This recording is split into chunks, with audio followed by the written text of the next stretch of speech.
What's going on, folks? Nate here at Two Wheel Dyno Works, and today I'm just wrapping up some velocity stack testing on our 2024 ZX6R. Now, we've done like 3 or 4 videos on this bike already, so I'm not going to do a whole recap of stock versus the slip-on versus the full exhaust, before and after tuning, and any of that stuff. What I will, though, show you is this bike with the full M4 system on it and our custom mapping, and just remind you guys that with the stock velocity stacks, we're making about 122.5 horsepower. I'll go ahead and show you that graph right now. So you have it, 122.48 exactly, 51.25 foot-pounds of torque. That's run 16 there, which is our final run for the full M4 system on the new 2024 ZX6R. Now, the complaint from several of our customers, riders I've seen on social media groups, and myself personally, is that they just don't make quite the same top end that the 19 to 23 bikes do. They make more mid-range, but they sacrifice some of the top end performance to make that. So in our effort to get back some more of that top end performance, we have this. That right there, run 21, the blue line that you see on the screen, 128.3 horsepower and 50.5 foot-pounds of torque, is this exact same 2024 ZX6 with the same M4 full exhaust system, but with the custom velocity stacks we've made for all of the 19 to 23 super sport bikes that we build for our Moto America and Club racers. And if you look really closely at that graph, the power is actually still climbing at the rev limiter. That is because with the ECU flashing software kind of still in its infancy for these bikes, has been working through it with the software developers. There's actually still some rev limiters that we can't get rid of yet in all of the gears, but we should actually have that smoothed out here in the next couple days. We expect to see nearly 130 horsepower to the tire on pump gas with a bone stock engine out of this 2024 with nothing more than the full M4 exhaust system, our velocity stacks, and our custom mapping here at Two Wheel Dyno Works, which is mind-blowing, because getting 130 horsepower out of the old 19 to 23 models essentially required a super sport build. You just couldn't really get out of the mid 120s with these things with any full system, any velocity stack combination, any amount of tuning. It just didn't matter. They did not make the power that we're now seeing out of the 2024s. So with these new cams, it is a huge improvement to the top end to get a set of velocity stacks in place.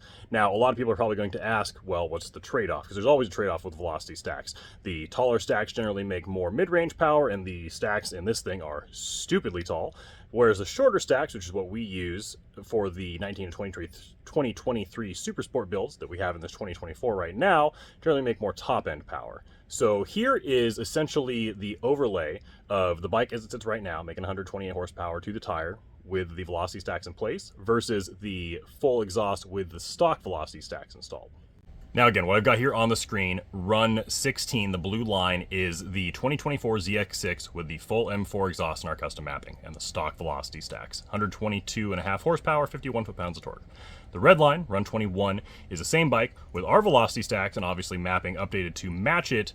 And you can see that there is some very small losses from about 7,000 to about 8,500. That's about 2 to 3 horsepower that we're losing there without the super tall velocity stacks that come with these bikes from the factory. There is a huge gain, actually, of about 6 horsepower right there between 9,000 and 10,000 RPMs. But then we're trading off, again, about 4 horsepower at about 10,500 to 11,000 RPMs. And then it's a pretty much break even as far as power is concerned there at 12,000. We're down about 3 horsepower between 12,500 and 13,000 RPMs. But then at the very top end, where the power curve originally fell off with the tall stacks, we gain a whopping 8 horsepower at 14,250 RPMs. So as you can see, it's a big trade-off. However, the biggest trade-off is the 8 horsepower gain at the top end. You're not going to feel 2 or 3 horsepower at, say, 11,000 RPMs, but you will feel 8 horsepower at the very top end, where this bike very easily kind of felt like it just slowed down all of a sudden when you were still on the gas, whereas right now it just screams all the way to the limiter. And once we can extend that out in the upper gears, and again, we should be able to do that in the next couple days or so, it's the guess from the software manufacturers, we'll push these out to, I would say, 15,000 RPMs. It's not really safe to go any higher than that in the stock valve springs.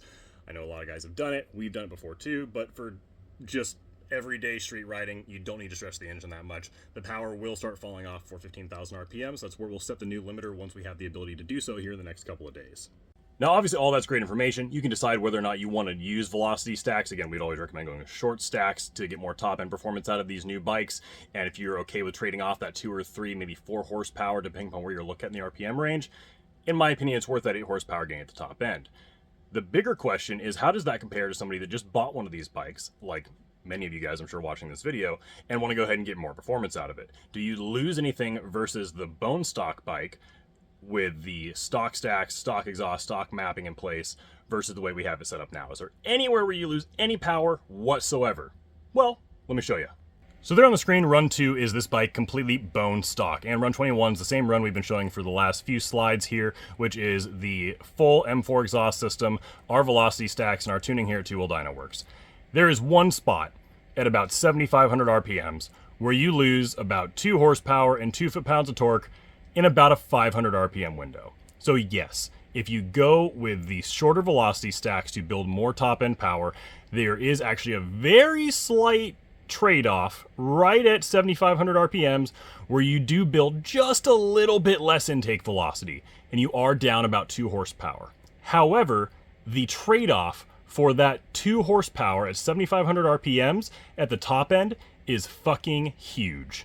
Because if you check out where I've got the graph highlighted right now at 14,000 RPMs, the very top end of the power band, you are looking at where the bike originally made 88 horsepower, it is now making 125.